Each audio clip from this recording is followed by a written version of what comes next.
नमस्कार दोस्तों, आप सभी का स्वागत है मेरे YouTube channel super exam with अंश में। दोस्तों आज के वीडियो में बात करेंगे समाजीकरण की प्रक्रिया। यह एक छोटा सा टॉपिक है, लेकिन यहां से हर बार आपके एग्जाम में प्रश्न पूछे जा रहे हैं। तो दोस्तों बिना टाइम बर्बाद किए हुए थोड़े से समय में 2 नंबर पक्के कर लेते हैं। तो आइए शुरू करते हैं। और शुरू करने से पहले जो मेरे चैनल में नए आए हैं वो मेरे चैनल को सब्सक्राइब करें और बेल आइकन को प्रेस करना बिल्कुल भी ना भूलें, जिससे मेरी वीडियो आप तक पहुंचती रहे। तो आइए शुरू करते हैं। समाजीकरण की प्रक्रिया।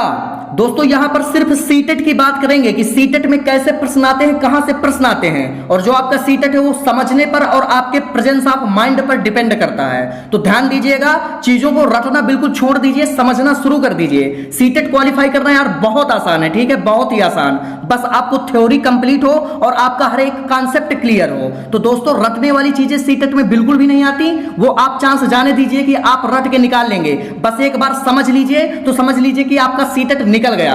तो दोस्तों समाजीकरण की प्रक्रिया में आज हम सिर्फ उन्हीं बातों पर बात करेंगे जो आपके सीटेट में डायरेक्ट पूछे जाते हैं। फालतू की चीज कोई भी ऐड नहीं करेंगे इधर उधर की, ठीक है। और समाजीकरण से आज के बाद आपसे कोई भी प्रश्न बचने नहीं पाएगा, छूटने नहीं पाएगा, ये मेरा आपसे वादा है। तो आइए शुरू करते हैं। दोस्तों एक बात और कि आपकी जो एग्जाम डेट है, ठीक है, वो अब आगे बढ़ चुकी है। तो दोस्तों आपके पास अब पर्याप्त समय है, जोरदार तरीके से पढ़ाई शुरू कर दीजिए और टारगेट बनाइए कि हमें इतने नंबर लाना है। कोई कठिन नहीं है दोस्तों, आप ले आएंगे। बस हर कॉन्सेप्ट क्लियर करिए, प्रश्न आएगा तो आएगा कहां से, ठीक है। तो आइए देखते हैं समाजीकरण की प्रक्रिया। दोस्तों सबसे पहले समझेंगे कि ये समाजीकरण होता क्या है। तो यहां पे जितनी भी मैंने इसकी डिफिनीशन यानी जितनी भी परिभाषाएं ऐड की हैं, ये आपके एग्जाम में पूछी जा चुकी हैं। इनमें से 2-3 और कुछ ऐसी हैं जो आने की संभावनाएं हैं। तो ध्यान से समझिए कि समाजीकरण होता क्या है। तो समाज के नियमों के साथ अनुकूलन।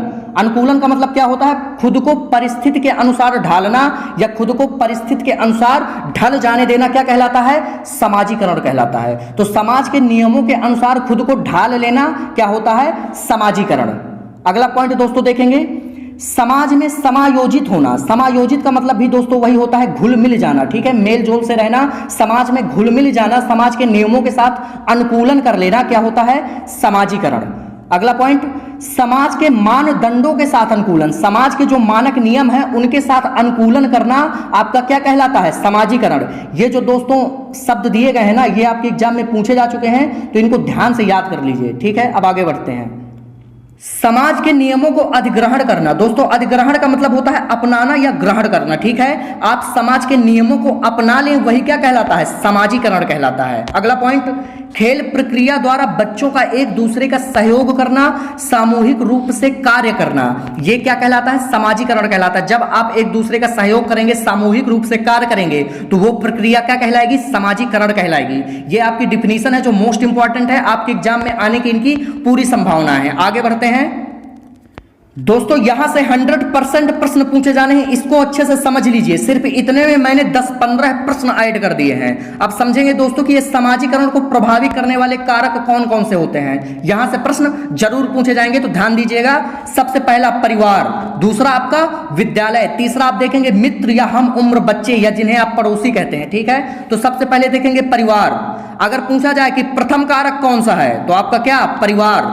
प्रमुख कारक परिवार, समाजीकरण को प्रभावित करने वाला प्रमुख कारक या प्रथम कारक परिवार। सबसे बड़ा कारक वो भी परिवार। सबसे महत्वपूर्ण कारक और पहला अनौपचारिक कारक। दोस्तों ध्यान दीजिएगा, पहला अनौपचारिक कारक, ये जितने भी हैं वो सब क्या है? परिवार। समाजीकरण को प्रभावित करने वाला प्रथम कारक, प्रमुख कारक, सबसे बड़ा कारक, सबसे महत्वपूर्ण कारक और सबसे पहला अनौपचारिक कारक कौन सा है? परिवार। आगे बढ़ेंगे, समय पालन। समय पालन करना सिखाना, समानता की भावना को सिखाना, पहला औपचारिक, ये जरूर देख लीजिएगा, पहला औपचारिक और जिम्मेदारियों को सिखाना, जिम्मेदारियों को पालन करना सिखाना, ये समाजीकरण का कौन सा कारक है? विद्यालय। प्रभावी कारक कौन सा है? सेकंड नंबर का आपका विद्यालय। तीसरा आप देखेंगे दोस्तों मित्र या हम उम्र बच्चे। यहां से आप क्या सीखते हैं, ये कैसे प्रभावी होता है समाजीकरण की प्रक्रिया को विकसित करने के लिए। तो पहली समानता की भावना, ये भी विद्यालय में ही सिखाई जाती है, बच्चा हम उम्र बच्चों से भी सीखता है, लेकिन सबसे ज्यादा प्रभावी होते हैं मित्र या हम उम्र बच्चे। तो यहां से देखेंगे समानता, ठीक है। दूसरा समूह भावना। समूह भावना, हम उम्र बच्चों के साथ जब खेलेंगे तो समूह में खेलेंगे तो हमारे अंदर क्या होगी? समूह की भावना विकसित होगी। एकता, अनेक प्रकार के बच्चे जिसको अलग अलग भाषा आती होंगी वो विद्यालय में होंगे, ठीक है। किसी का IQ लेवल अलग होगा, किसी की मानसिक क्षमता अलग होगी, किसी की रुचि अलग होगी, लेकिन सब एक होकर खेलेंगे। यही आपकी क्या हो गई? एकता। तीसरा, निर्भरता, सब एक दूसरे पर निर्भर होते हैं, ये भी एक सामाजिकरण की प्रक्रिया है। चौथी आपकी अधिगम, ये अधिकार भावना, एक दूसरे के प्रति अधिकार जमाएंगे, अपने दोस्त, ये मेरा दोस्त, वो मेरा दोस्त। तो दोस्तों यहां से प्रश्न 100% बनने हैं, तो ये आप जरूर समझ लीजिए। और नोट्स की प्रॉब्लम बिल्कुल मत लीजिए, आपको बिल्कुल फ्री नोट्स प्रोवाइड करवाई जाएगी। बस आप समझ लीजिए, वीडियो एक बार अच्छे से देख लीजिए, जिससे आपको चीजें समझ में आ जाए। आगे बढ़ते हैं। बालक के समाजीकरण की प्रक्रिया जन्म से ही प्रारंभ हो जाती है। दोस्तों बालक के जन्म से ही उसके समाजीकरण की प्रक्रिया प्रारंभ हो जाती है। यह आपके एग्जाम के लिए मोस्ट इंपॉर्टेंट है ये पॉइंट। आगे बढ़ते हैं। सबसे अधिक गहन और जटिल समाजीकरण किशोरावस्था के दौरान होता है। किस अवस्था के दौरान? किशोरावस्था के दौरान सबसे अधिक गहन और जटिल समाजीकरण होता है। अगला पॉइंट दोस्तों देखेंगे, समाजीकरण का कार्य। दोस्तों यहां पे भी थोड़ा मिसप्रिंट हो गया है, ध्यान दीजिएगा। समाजीकरण का कार्य समाज में रहकर ही संभव है, समाज से अलग रहकर नहीं। यानी अगर आप समाज से मेल जोल नहीं रख रहे हैं, समाज की चीजों को ध्यान में नहीं रख रहे हैं, नहीं दे रहे हैं समाज पर, तो आप समाजीकरण का कार्य बिल्कुल भी नहीं कर सकते, असंभव है, ठीक है।